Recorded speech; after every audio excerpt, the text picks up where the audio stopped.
Hi, my name's Michelle Pugliese. I am the Land Protection Director with Southern Appalachian Highlands Conservancy. And I'm Kyle Shute, Land Protection Associate at Southern Appalachian Highlands Conservancy. We know that you're excited about land protection in Western North Carolina and East Tennessee, and we wanted to share with you some information about the process and how we go about working with the community to protect land. First question we have is, what does the process of a conservation project entail?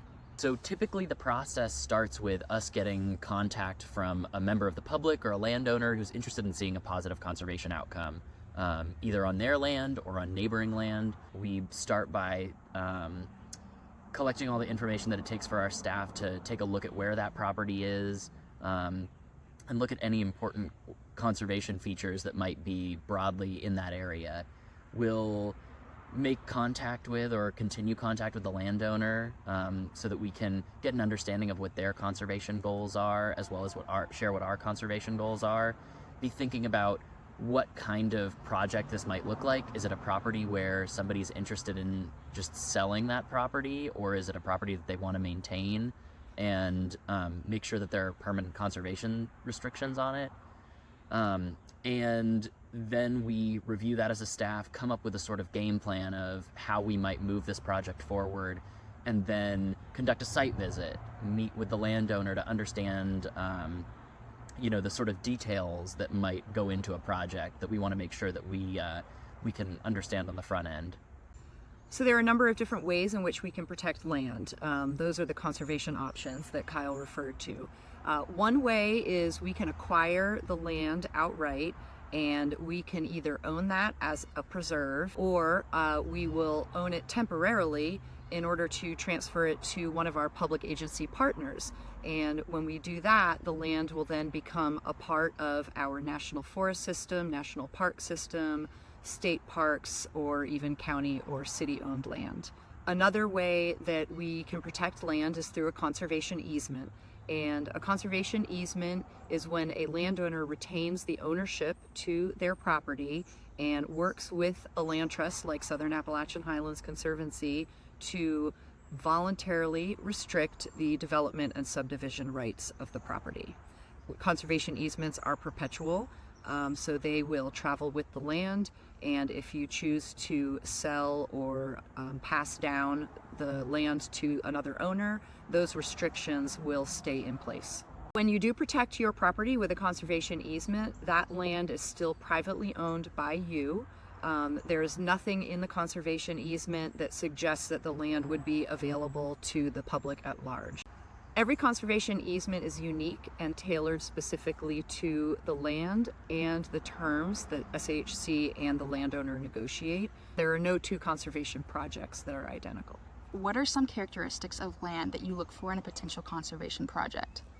When we approach a new conservation project, we want to ensure that we are protecting the most important land in the region for conservation values. And we have limited resources available to us to protect land. Those resources include funding and also staff capacity. So we take a look at the features of the land and determine whether or not the conservation values are high enough to enable us to work on the project. And some of the things that we look for in those conservation projects are things like adjacency to already protected land, something like the National Forest, national parks, county parks, or other privately conserved land like it's adjacent to conservation easements. So we look at that proximity, we look at the acreage, the amount of conservation that we're doing with any one transaction. We look at things like protecting clean water and important soils for agricultural purposes and wildlife habitat. All of those things are things that we sort of take into consideration when we're deciding where we can allocate our resources for a project.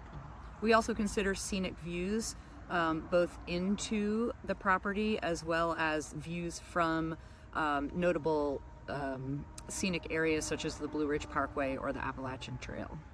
How long does a conservation project take? That's a great question, and it depends on a number of factors.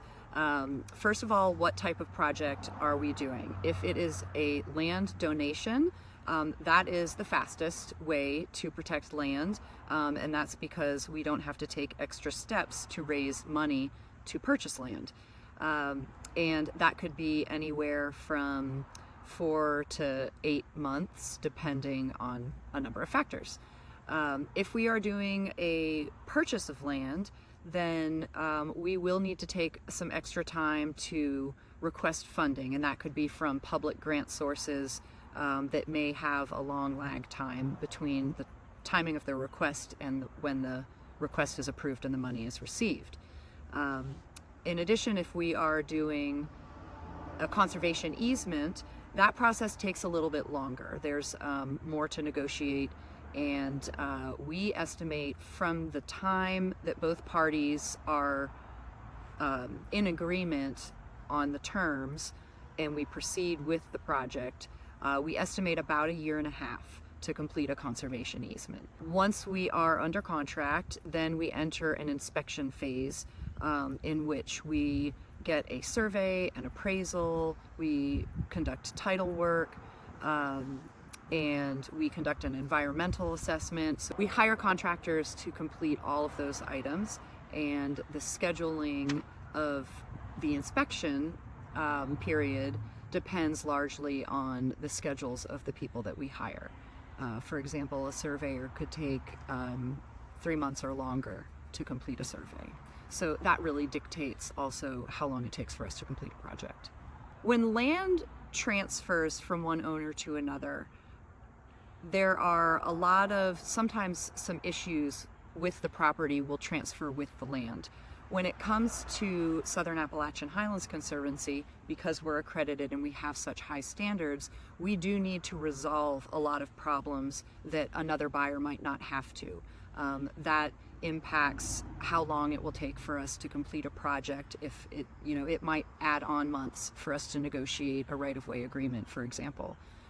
So we do have to solve a lot of issues in order to move forward on a project. And that process really all starts with us getting contacted by a landowner or neighbor or member of the public who is interested in seeing conservation outcomes, us collecting all this information that we use to review projects as a staff, and then being able to conduct things like site visits so we can see the land, we can talk to the landowner on their property and really understand what our goals are as a conservation organization, as well as what their goals are as a landowner too.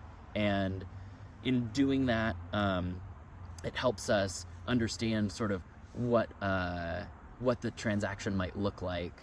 And from that point, we need to go through steps like figuring out where we're going to secure funding for the project, and we need to get approval from our board of trustees to be able to start working on a project. It's important to note that we do not have a pot of money set aside for land conservation projects. We do have to fundraise individually for every tract of land that we protect, and that can come from either landowners' donation or private philanthropic donors or public grants.